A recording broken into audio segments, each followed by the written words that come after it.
ഒന്നാമത് പദ്യഗദ്യങ്ങൾക്ക് അപ്രമായിത്വം കൽപ്പിക്കുന്നുവെന്നാണ്.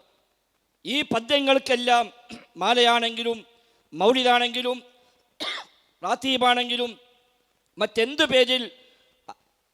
പേരിൽ ക്രോഡീകരിക്കപ്പെട്ട പദ്യഗദ്യങ്ങളോ പദ്യഗദ്യ സമ്മിശ്രങ്ങളോ ആയ ഏതാണെങ്കിലും ശരി, അവയ്ക്കെല്ലാം അപ്രമായിത്വം കൽപ്പിക്കുന്നു.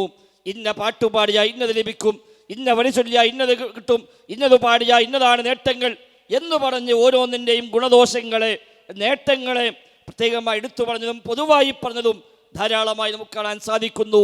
അതിൽ സവിശേഷത കൽപ്പിക്കുന്നു, അപ്രമായിത്വം കൽപ്പിക്കുന്നു. അതോടുകൂടി അത് ബിദ്അത്തായി മാറുന്നു, മതത്തിൽ പുതുതായി കൂട്ടിച്ചേർക്കപ്പെട്ട കാര്യമായി മാറുന്നുവെന്നർത്ഥം. ഉദാഹരണമായി അൽ മവാഹിബുൽ ജലിയ എന്ന് പറയുന്ന താഴ്വ മുഹമ്മദ് കുഞ്ഞി മുസ്ലിയാരുടെ പുസ്തകത്തിൽ മൗലിദുമായി ബന്ധപ്പെട്ട് പറയുന്നിടത്ത് അദ്ദേഹം രേഖപ്പെടുത്തി വെച്ച് കാണാൻ കഴിയും, നബിക്കുള്ള മൗലിദ് വീട്ടിലും ഓതേണ്ടതാ, അതിനാൽ മുസീബത്തൊക്കെയും നീങ്ങുന്നതാ. നബിക്കുള്ള മൗലിദ് വീട്ടിലൊക്കെ ഓതേണ്ടതാണ്. അങ്ങനെ ഓതിയാൽ അതുകൊണ്ട് എല്ലാ മുസീബത്തും ഒഴിവായി കിട്ടും എന്ന് മാത്രമല്ല, കള്ളന്റെ ശല്യം തന്നെയും ഒതുങ്ങുന്നതാ, ദരിദ്രവും നീങ്ങുന്നതായി കാണുന്നതാ. കള്ളന്മാരെ ശല്യം ഉണ്ടാവില്ല, പിന്നെ ദാരിദ്ര്യം ഉണ്ടാവില്ല.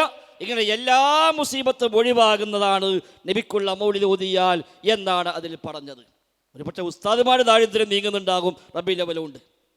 അതല്ലാതെ പൊതുവായി അതൊരു ഒരു മുറാദ് ഹാസിലാക്കാനുള്ള പ്രശ്നപരിഹാരത്തിനുള്ള കാരണമായി പറയാമതല്ല.